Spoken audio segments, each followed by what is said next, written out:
दोस्तों, आज मैं आपको माँ वैभव लक्ष्मी कथा सुनाने जा रही हूँ। कथा सुनने से पूर्व माँ वैभव लक्ष्मी का ध्यान करें। माँ लक्ष्मी के 8 स्वरूपों को नमन करें और माँ लक्ष्मी के स्तवन का पाठन या श्रवण करें। हाथ जोड़कर माँ का ध्यान करें। ओम या रक्तांबुजवासिनी विलासिनी चंडासु तेजस्विनी या रक्ता रुधिरांबरा हरिसखिया श्रीमनोलादिनी या रत्नाकर मंथना प्रकटिता विष्णु स्वाहा गेहिनी या सामा पातु मनोरमा भगवती लक्ष्मी च पद्मावती। अर्थात लाल कमल पर रहने वाले, अद्भुत आभा और कांति वाली, असहनीय तेज वाले, रक्त की भांति लाल रंग के वस्त्र धारण करने वाले, मन को आनंदित करने वाले, समुद्र मंथन से प्रकट हुई भगवान विष्णु की पत्नी, भगवान विष्णु को अति प्रिय कमल से जन्मी और अतिशय पूज्य माँ लक्ष्मी, आप मेरी रक्षा करें और मेरे सारे मनोरथ पूरे कर मेरे जीवन में वैभव और ऐश्वर्य भर दें। अब माँ को नमन करते हुए पूर्ण भक्ति भावना से श्रद्धा पूर्वक कथा का श्रवण करें। एक बार एक बहुत बड़ा शहर था। इस शहर में लाखों लोग रहते थे। पहले के जमाने के लोग साथ साथ रहते थे और एक दूसरे के काम आया करते थे। लेकिन नए जमाने के लोगों का स्वरूप ही अलग सा है। सब अपने अपने काम में मग्न रहते हैं। किसी को किसी की कोई परवाह ही नहीं है। घर के सदस्यों को भी एक दूसरे की परवाह नहीं होती है। भजन कीर्तन, भक्ति भाव, दया माया, परोपकार जैसे संस्कार कम हो गए हैं। शहर में बुराइयां बढ़ गई हैं। शराब, जुआ, रेस, व्यभिचार, चोरी, डकैती आदि बहुत से अपराध शहर में होते रहते थे। कहावत है कि हजारों निराशा में एक आशा की किरण जरूर छुपी होती है। इसी तरह इतनी सारी बुराइयों के बावजूद भी शहर में कुछ अच्छे लोग भी रहते थे। ऐसे ही अच्छे लोगों में शीला और उनके पति की गृहस्थी मानी जाती थी। शीला धार्मिक प्रकृति की और संतोषी महिला थी। उसका पति भी विवेकी और सुशील था। शीला और उसका पति ईमानदारी से जीवन बिताते थे। वे किसी की बुराई नहीं करते और प्रभु भजन में अच्छी तरह अपना समय बिता रहे थे। उनकी गृहस्थी आदर्श गृहस्थी मानी जाती थी और शहर के सभी लोग उनकी गृहस्थी की सराहना करते थे। शीला का गृहस्थ जीवन इस प्रकार हंसी खुशी चल रहा था, पर कहा जाता है कि कर्म की गति अटल है। विधाता के लिखे लेख कोई नहीं समझ सकता। इंसान का नसीब पल भर में राजा को रंक और रंक को राजा बना देता है। शीला के पति को पूर्व जन्म के कर्म भोगने बाकी रह गए होंगे कि वह बुरे लोगों से दोस्ती कर बैठा। वह जल्द से जल्द करोड़पति होने के सपने देखने लगा। इसलिए वह गलत रास्ते पर चल निकला और करोड़पति होने के बजाय रोडपति बन गया। यानी रास्ते पर भटकते भिखारी जैसी उसकी स्थिति हो गई। शहर में शराब, जुआ, रेस, चरस, गांजा आदि बुराइयां फैली हुई थी। उनमें शीला का पति भी फंस गया। दोस्तों के साथ उसे भी शराब की आदत हो गई। जल्द से जल्द पैसा वाला बनने के लालच में वह दोस्तों के साथ जुआ और रेस भी खेलने लगा। इस तरह बचाया हुआ धन, पत्नी के गहने, सब कुछ उसने रेस जुए में गवा दिया था। समय के बदलाव के साथ घर में दरिद्रता और भुखमरी फैल गई। सुख से खाने के बजाय 2 वक्त के भोजन के भी लाले पड़ गए और शीला को अब पति की गालियां खाने का समय आ गया था। शीला सुशील और संस्कारी महिला थी। उसको पति के बर्ताव से बहुत दुख हुआ, किंतु वह भगवान पर भरोसा करके बहुत बड़ा दिल रखकर इस दुख को सहने लगी। कहा जाता है कि सुख के बाद दुख और दुख के पीछे सुख आता ही है। इसमें दुख के बाद सुख भी आएगा। ऐसे ही विश्वास के साथ शीला प्रभु भक्ति में लीन रहने लगी। इस तरह वह असहनीय दुख सहते सहते प्रभु भक्ति में ही अपना समय बिता रही थी। अचानक एक दिन दोपहर में उसके द्वार पर किसी ने दस्तक दी। शीला सोच में पड़ गई कि मुझ जैसे गरीब के घर इस वक्त कौन आया होगा। फिर भी द्वार पर आए हुए अतिथि का सत्कार करना ही चाहिए। ऐसे आर्य धर्म के संस्कार को मानने वाली शीला ने खड़े होकर द्वार खोला तो देखा एक माजी दरवाजे पर खड़ी थी। वे उम्र में बड़ी लगती थी, किंतु उनके चेहरे पर अलौकिक तेज दिख रहा था। उनकी आंखों में से मानो अमृत बह रहा था। उनके भव्य चेहरे से करुणा और प्यार छलक रहा था। उनको देखते ही शीला के मन में अपार शांति छा गई। वैसी शीला इन माजी को पहचानती नहीं थी, फिर भी उन्हें देखकर उसके रोम रोम में आनंद छा गया। शीला माजी को आदर के साथ घर में ले आई। घर में बिठाने के लिए कुछ भी नहीं था, इसलिए उसने सकुचाकर एक फटी चादर पर उन्हें बिठा दिया। माजी ने कहा, क्यों शीला, मुझे पहचाना नहीं? शीला ने सकुचाकर कहा, माजी, आपको देखते ही बहुत खुशी हो रही है और मन में शांति का अनुभव हो रहा है। ऐसा लगता है कि मैं बहुत दिनों से जिसे ढूंढ रही थी वो आप ही हैं, पर मैं आपको पहचान नहीं पाई। माजी ने हंसकर कहा, क्यों भूल गई? हर शुक्रवार को लक्ष्मी जी के मंदिर में भजन कीर्तन होते हैं, तब मैं भी वहां आती हूँ।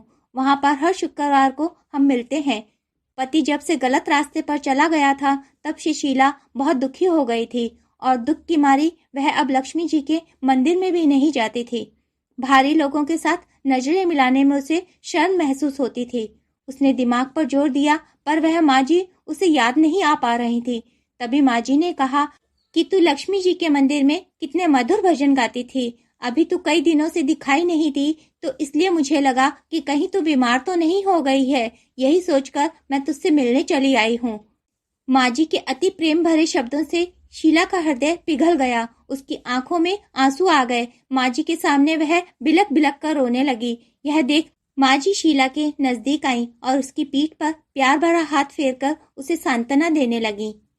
माजी ने शीला से कहा, बेटी, सुख दुख तो धूप छांव जैसे होते हैं। सुख के पीछे दुख आता है तो दुख के पीछे सुख भी जरूर ही आता है। धैर्य रखो बेटी। और तुझे क्या परेशानी है? अपने दुख की बात मुझे सुना, तेरा मन भी हल्का हो जाएगा, तेरे दुख का कोई उपाय भी मिल जाएगा। माजी की बात सुनकर शीला के मन को शांति मिली। उसने माजी से कहा, माजी, मेरी गृहस्थी में भरपूर सुख और खुशियां थी। मेरे पति भी सुशील थे। अचानक हमारा भाग्य हमसे रूठ गया। मेरे पति बुरी संगति में फंस गए और बुरी आदतों के शिकार हो गए और अपना सब कुछ गंवा बैठे। अब हम रास्ते के भिखारी जैसे बन गए हैं। यह सुनकर माजी ने कहा, ऐसा कहा जाता है कि कर्म की गति न्यारी होती है। हर इंसान को अपने कर्म भुगतने ही पड़ते हैं। इसलिए बेटी, तू चिंता मत कर। अब तू कर्म भुगत चुकी है। अब तुम्हारे सुख के दिन अवश्य आएंगे। तू तो माँ लक्ष्मी जी की भक्त है। महालक्ष्मी जी तो प्रेम और करुणा की अवतार हैं। वह अपने भक्तों पर हमेशा ममता और दया रखती हैं। इसलिए तू धैर्य रखकर माँ लक्ष्मी जी का व्रत कर। इससे सब कुछ ठीक हो जाएगा। माँ लक्ष्मी जी का व्रत करने की बात सुनकर शीला के चेहरे पर चमक आ गई। उसने माँ से पूछा, माँ लक्ष्मी जी का व्रत कैसे किया जाता है? वह मुझे समझाइए। मैं यह व्रत अवश्य ही करूंगी। माँ जी बोली, बेटी, माँ लक्ष्मी जी का व्रत बहुत सरल है। उसे वर लक्ष्मी व्रत या वैभव लक्ष्मी व्रत भी कहा जाता है। यह व्रत करने वाले की सभी मनोकामनाएं पूरी होती हैं। वह सुख संपत्ति और यश प्राप्त करता है। ऐसा कहकर माँ जी वैभव लक्ष्मी व्रत की विधि कहने लगी। बेटी, वैभव लक्ष्मी व्रत वैसे तो सीधा साधा व्रत है, किंतु कई लोग इस व्रत को गलत तरीके से करते हैं, इसलिए उसका फल प्राप्त नहीं होता है। कई लोग कहते हैं कि सोने के गहने की हल्दी कुमकुम से पूजा करो, बस व्रत हो गया। ऐसा नहीं है। कोई भी व्रत शास्त्रीय विधि से करना चाहिए, तभी उसका फल मिलता है। सच्ची बात यह है कि सोने के गहने का विधि से पूजन करना चाहिए। व्रत की उद्यापन विधि भी शास्त्रीय विधि से करनी चाहिए। यह व्रत शुक्रवार को करना चाहिए। प्रातः काल स्नान करके स्वच्छ कपड़े पहनो और सारा दिन जय माँ लक्ष्मी का स्मरण करते रहो। किसी की शिकायत नहीं करनी चाहिए। शाम को पूर्व दिशा में मुंह करके आसन पर बैठ जाओ। सामने चौकी रखकर उस पर रुमाल रखो। रुमाल पर चावल का छोटा सा ढेर करो। उस ढेर पर पानी से भरा तांबे का कलश रखकर कलश में एक कटोरी रखो। उस कटोरी में एक सोने का गहना रखो। सोने का ना हो तो चांदी का भी चलेगा। चांदी का भी ना हो तो नगद रुपया भी चलेगा। बाद में घी का दीपक जलाकर धूप बत्ती जलाकर रखो। माँ लक्ष्मी जी के बहुत स्वरूप हैं और माँ लक्ष्मी जी को श्री यंत्र अत्यंत प्रिय है। इसलिए वैभव लक्ष्मी व्रत व पूजन विधि करते समय सबसे पहले श्री यंत्र और लक्ष्मी जी के विविध स्वरूपों का सच्चे दिल से दर्शन करो। उसके बाद लक्ष्मी स्तवन का पाठ करो। बाद में कटोरी में रखे हुए गहने के रुपए को हल्दी, कुमकुम और चावल चढ़ाकर पूजा करो। लाल रंग का फूल चढ़ाओ। शाम को कोई मीठी चीज बनाकर उसका प्रसाद रखो। अगर ना हो तो शक्कर या गुड़ भी चल सकता है। फिर आरती करके 11 बार सच्चे मन से जय माँ लक्ष्मी बोलो।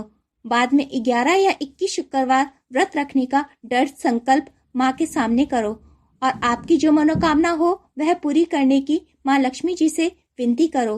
फिर माँ का प्रसाद बांट दो और थोड़ा प्रसाद अपने लिए रख लो।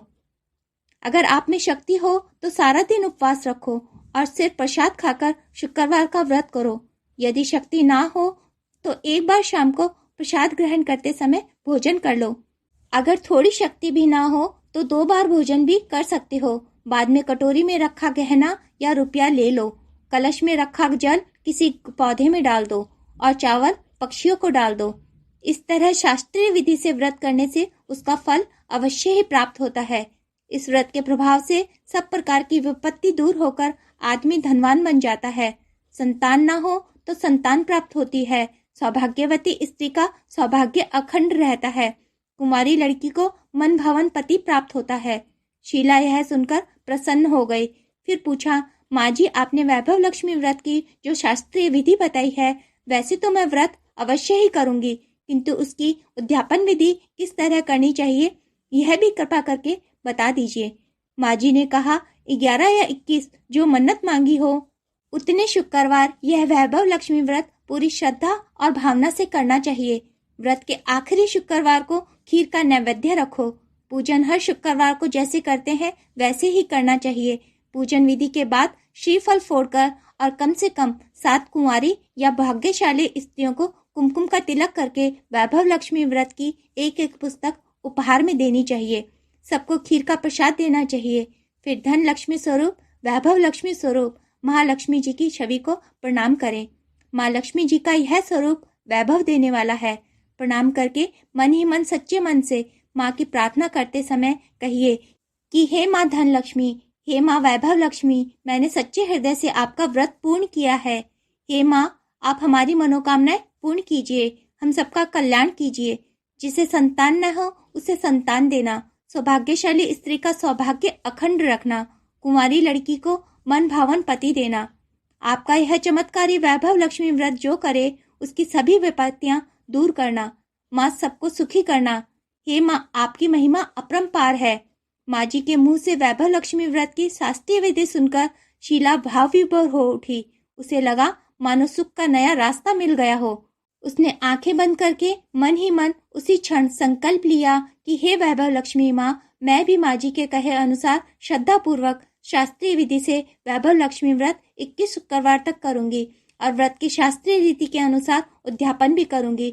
शीला ने संकल्प करके जब अपनी आंखें खोली तो सामने कोई नहीं था।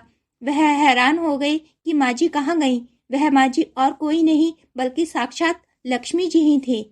शीला लक्ष्मी जी की भक्त थी, इसलिए अपने भक्तों को रास्ता दिखाने के लिए माँ लक्ष्मी देवी माँ जी का रूप धारण कर शीला के पास आई थी। दूसरे दिन शुक्रवार था। प्रातःकाल स्नान करके स्वच्छ कपड़े पहनकर शीला मन ही मन श्रद्धा और पूरे भाव से जय माँ लक्ष्मी का मन ही मन स्मरण करने लगी। सारा दिन किसी की शिकायत नहीं की। शाम हुई तो हाथ पांव मुंह धोकर शीला पूर्व दिशा की ओर मुंह करके बैठ गई। घर में पहले तो सोने के बहुत से गहने थे, पर पति ने गलत रास्ते पर चलकर सब गिरवी रख दिए। पर नाक की लौंग बच गई थी। नाक की लौंग निकालकर उसे धोकर शीला ने कटोरी में रख दिया। सामने पाटे पर रुमाल रखकर मुट्ठी भर चावल का ढेर किया।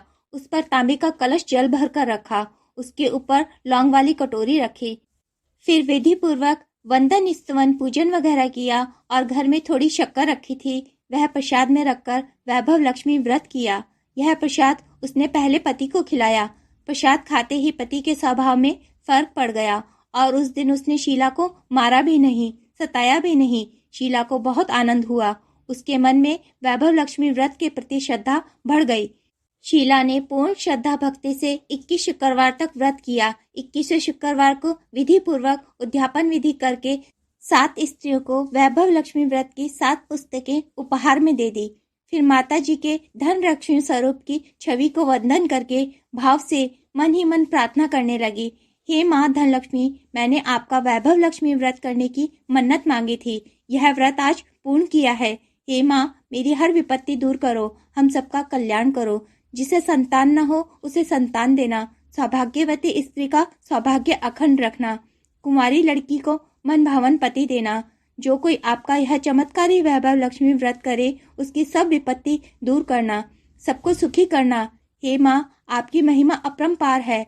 ऐसा बोलकर लक्ष्मी जी के धन लक्ष्मी स्वरूप की छवि को उसने प्रणाम किया। इस तरह शास्त्रीय विधि से शीला ने व्रत किया और तुरंत ही उसे उसका फल भी मिला। उसका पति सही रास्ते पर चलने लगा और अच्छा आदमी बन गया और कड़ी मेहनत करके व्यवसाय करने लगा। धीरे धीरे समय बदला और उसने शीला के गिरवी रखे गहने छुड़ा दिए। अब घर में धन की बाढ़ सी आ गई। घर में पहले जैसी सुख शांति छा गई। वैभव लक्ष्मी व्रत का प्रभाव देखकर मोहल्ले की दूसरी स्त्रियां भी शास्त्रीय विधि से वैभव लक्ष्मी का व्रत करने लगी। हे माँ धन लक्ष्मी, आप जैसी शीला पर प्रसन्न हुई उसी तरह आपका व्रत करने वाले सब पर प्रसन्न होना, सबको सुख शांति देना। जय लक्ष्मी माँ, जय वैभव लक्ष्मी माँ, जय धन लक्ष्मी माँ। दोस्तों, अगर वीडियो पसंद आया हो तो वीडियो को लाइक करें, शेयर करें और कमेंट बॉक्स में जाकर कमेंट करना बिल्कुल भी ना भूलें। यदि आप हमारे चैनल पर नए हैं और अभी तक आपने हमारे चैनल को सब्सक्राइब नहीं किया है तो प्लीज़ पहले चैनल को सब्सक्राइब कर लें, बेल नोटिफिकेशन को ऑन कर लें ताकि हमारी वीडियो सबसे पहले आप तक पहुँचे। वीडियो को अंत तक देखने के लिए आपका हृदय से धन्यवाद। महालक्ष्मी माँ की कृपा आप सभी पर बनी रहे।